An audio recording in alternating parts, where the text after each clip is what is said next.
Alright, what is up, beautiful people of the internet? It's your boy Alan back with another video. And today I find myself back in Dawn Park in Taiwan. It's basically the equivalent of Central Park in Taiwan, but a lot smaller, and there's less horses and less shit. But today I want to talk about what it's like working in the tech industry in the Bay Area versus the East Coast, like New York City, right? Because I've had the opportunity to do both. I worked around 2 or 3 years in the Bay Area when I first started my career, and then I moved over to New York City, started working as a product marketing manager the last I guess 3 years of my career, 3 or 4 years of my career, and that was in New York City, right? So I think the biggest thing I noticed while working in the Bay Area is Bay Area has a very strong ecosystem, right? They have all the top VC firms on Sand Hill Road. They have some of the top schools in the world like Stanford and Berkeley. So there's a strong concentration of employees. They have founders from all over the world, specifically coming to the Bay Area to decide to start their companies. And I think that ecosystem of like top universities, investors, founders, and even like employees, right? Very strong technical employees. They all come to the Bay Area for the opportunity to work in the tech industry. And I think that ecosystem is very hard to recreate across the world. I think a lot of places have tried to do that. But if you just look at the results of tech companies coming out of the world, like a lot of the innovation you see is most of the companies are coming out of the San Francisco Bay Area. There's a reason Facebook, Netflix, Amazon, Google, well, not Amazon, but they all kind of started in the Bay Area, and they all have, their offices in the Bay because of that ecosystem. And then when I also think about like my experiences of working at Bay Area companies, if I looked at the quality of the company, like the revenue, the people I worked with on the day-to-day, it definitely, as I compare it to like, working in New York City, I think it's like higher quality in terms of the growth rates and I guess revenue. Because when I first joined the database analytics company for my first full-time role, I think at the time the company had $20 million in ARR, and the company was founded in 2015. I started working there in 2019, so the company was in business for around 4 years, and they've been able to scale the revenue all the way to 20 million ARR. As a fresh college graduate, that felt like normal to me. I was like, oh, every company has like 20 million ARR. It's not that hard, right? Because it just felt normal to me to have that high of revenue scale that quickly. And then when I ultimately made the jump to work at a New York City-based firm in the financial technology industry, and then I got into the company and I saw the ARR, it was around like 9.5 million. But mind you, the company was founded in like 2010. So the company has been in business for like 14 or 15 years, and the revenue has only scaled to like half of what my prior company did. And I think like obviously there's a lot of different factors involved of like the work culture, the quality of engineers, funding, founders, network effects, right? That might have affected the revenue growth. But that was interesting to me because I was like, why is the revenue so low? It definitely has something to do with attracting the best talent in the Bay Area versus New York, and like the work culture.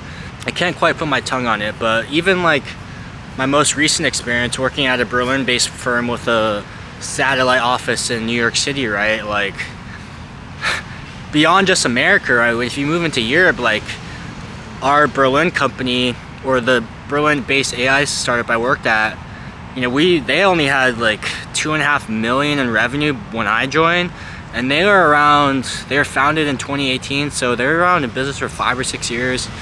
And they've only been able to scale revenue for 2.5 million. And then the year I was working there, we scaled revenue to 5 million. So almost double that revenue. But But if it was a US based AI company, like a 2 million in revenue is like, it's like peanuts. And then I think also if that Berlin based AI company was in the Bay Area, they would have network effects, right? Like our founder could mingle in person with some of the top VCs in the world. He can also mingle with other founders in the Bay Area, and they can trade different strategies. And they can also do like meetups with developers in the Bay Area, and that also creates a community and network effects to help grow the business in the developer base there, right? So I think there's like certain opportunities in the Bay Area that can be missed, that obviously you think you could do remotely, but there's still something to do with in-person networks, right? But when I was on the job market almost a year and a half ago, and I was looking at the quality of companies, like I would look at the investor base, I would look at the leadership, I would look at the customers, right? And I noticed that the Bay Area companies would have the founders with the best backgrounds from the like most elite tech companies. They would have some of the best logos or customers on their website. They would also have the most top tier VC firms like Sequoia or Benchmark. So those are kind of the barometers I would look at when I was evaluating jobs. So the Bay Area's companies would mainly have a lot of these kind of like brand names, if you will, right? And then when I looked at the New York based companies, there would be a lot of VC firms I've never ever heard of.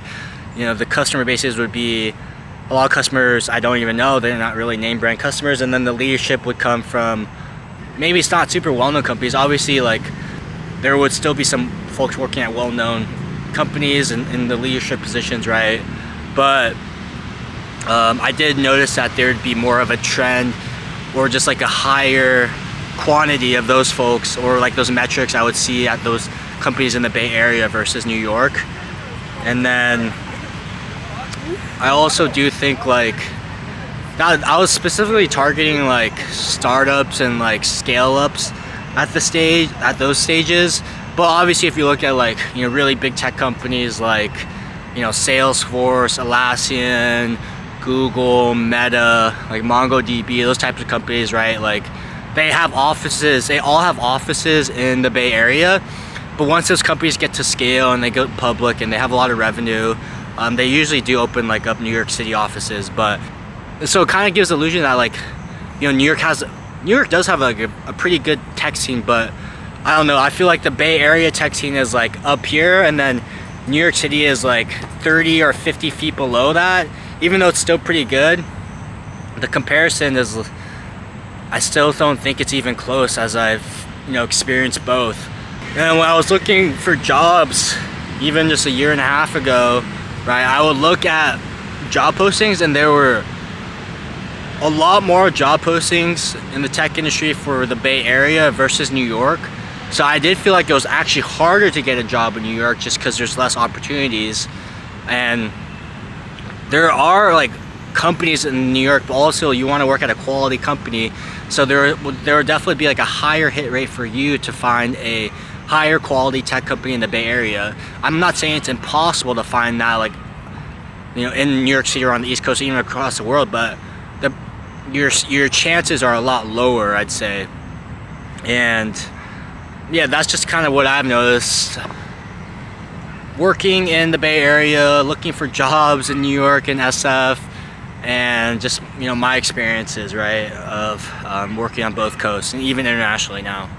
Comparing the tech scene in the Bay Area versus New York City and like slightly in like Europe, right? I think like the tech ecosystem in the Bay Area is still undefeated. So many places across the world have really struggled to replicate that, and I think the network effects in the Bay just breed like the most elite companies, right? Like if you look at the AI industry today, like there's a pocket of Anthropic, OpenAI, Google, Meta, like in the small vicinity, all innovating, right?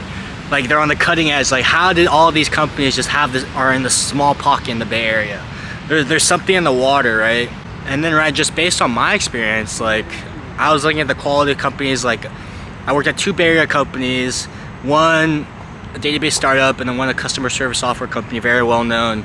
And those are probably the most like elite or like higher quality companies I worked at, right? Like, you know, the customer service company had like $1 billion plus in revenue. The startup, Series B startup, had $20 million in ARR after like 4 years of being in business. And when I move over to like the East Coast, right? The East Coast, I worked at a fintech startup or company. Has been in business for almost 14, 15 years and only had revenue 9.5 million.